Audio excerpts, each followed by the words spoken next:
Before starting this or any other workout or diet regimen, you should always consult your physician. Your personal health and safety is our biggest concern. How you doing? I'd like to thank you for joining me on this adventure. We're going to go through various exercises, and I hope that you really enjoy yourself. I'm going to try to enjoy myself and relax a little bit here. This is a very real production. The only thing fake about this is my tan, actually. I'm going to start by doing some back exercises. I'm going to do lat pull-downs, and I'm going to try to teach you to do it in exactly the right way it should be done. I know you've seen it and done it before, but this is exactly how it should be performed. I'm going to turn around right now, and I'm going to try to do some lat pull-downs for you. You'll see that my hands, I'm going to start my grip about shoulder width apart, a little bit wider, and I'm going to relax my hands, and I'm going to actually put my thumbs on the opposite side of the bar. Most people tend to grip this way. This causes a lot of tension in the arms, but I'm going to put my thumbs this way to kind of take the tension out of my hands and let the weight travel down the back of my arms and all the way into my lats. So I'm going to sit down. I'm going to put myself right in here, and I'm going to keep a very relaxed posture. I'm going to keep my chest up, my head up, and the lat pull down is really two movements. The first movement is pulling the bar down without bending the elbows, just like this. It's a subtle movement, just like this. So you can see my back will be engaged as soon as I pull down right with my arms extended. Now, once I'm here, that's when I start pulling down. And I pull the bar slowly right in front of my chin. Let this go back up, nice and controlled, and then extend, and repeat. In the beginning, it might be very staccato for you. You might tend to jerk a little bit like this and then pull.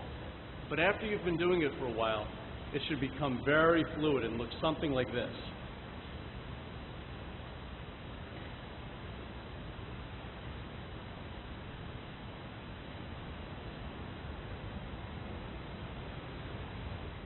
No need to actually pull down below my chin. My back actually stops flexing right about here. If I pull any more, I'm going to start engaging my arms, and it's becoming very stressful for me to do that.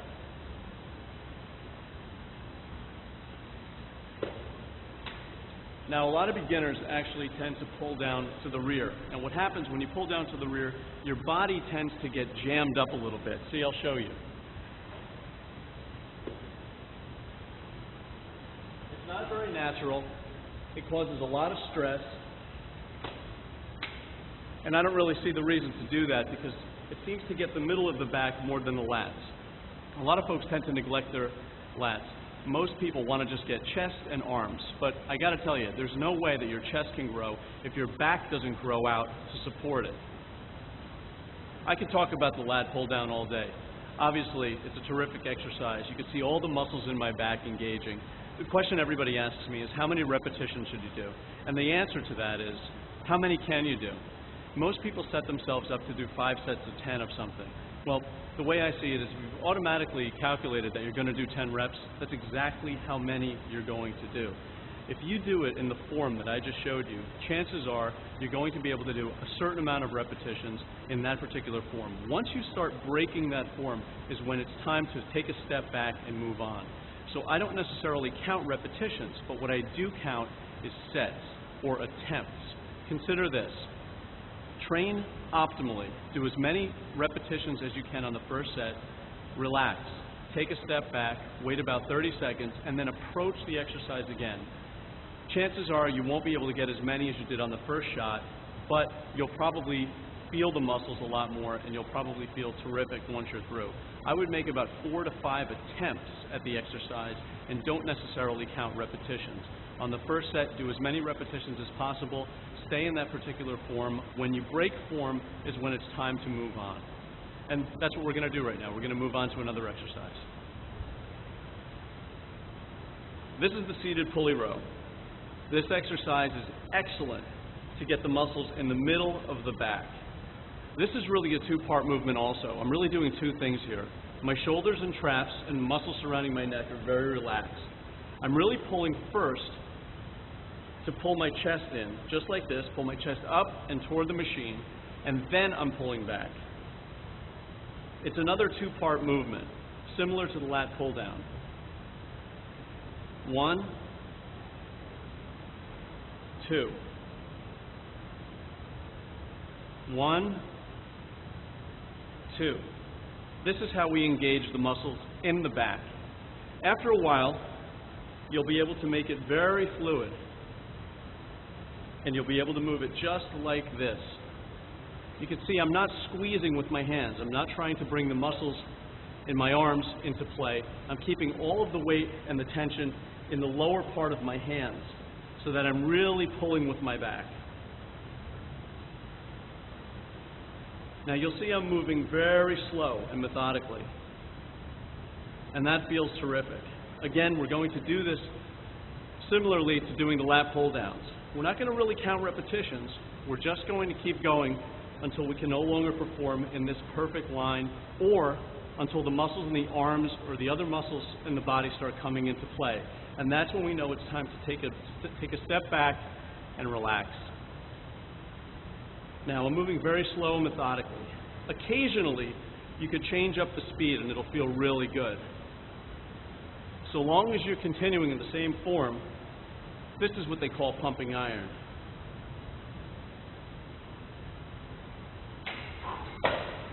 That feels good. I think it's very important to focus on a few basic movements.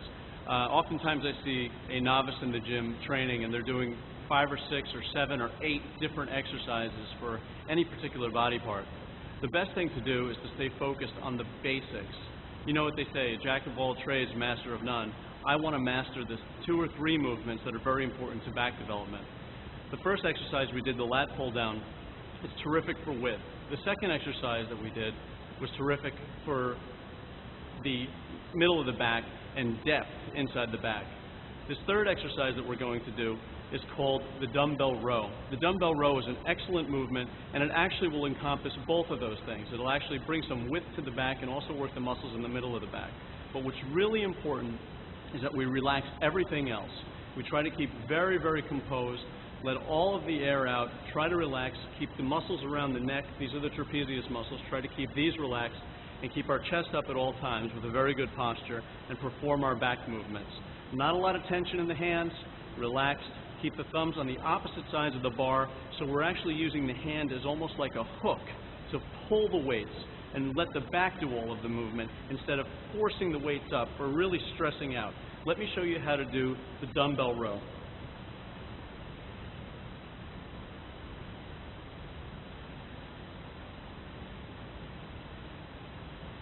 Again, it's really a 2-part movement. Pulling once, pulling twice. Letting the back engage by really bringing my shoulder up and back at the same time, and then pulling the weights up. The most important thing is that I keep everything relaxed around my neck. I see folks in the gym doing this a lot. It really doesn't do anything. We're really trying to pull back at the same time as we're pulling up. It doesn't matter that the elbow doesn't come up very high. It really doesn't. So long as we're engaging the muscles in the back. Real subtle. Real small movement. If you can feel a flex here, that's where you stop and you come on right back down.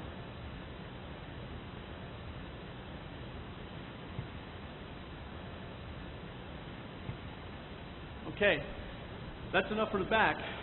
I'm exhausted. Let's do some arms. What do you say?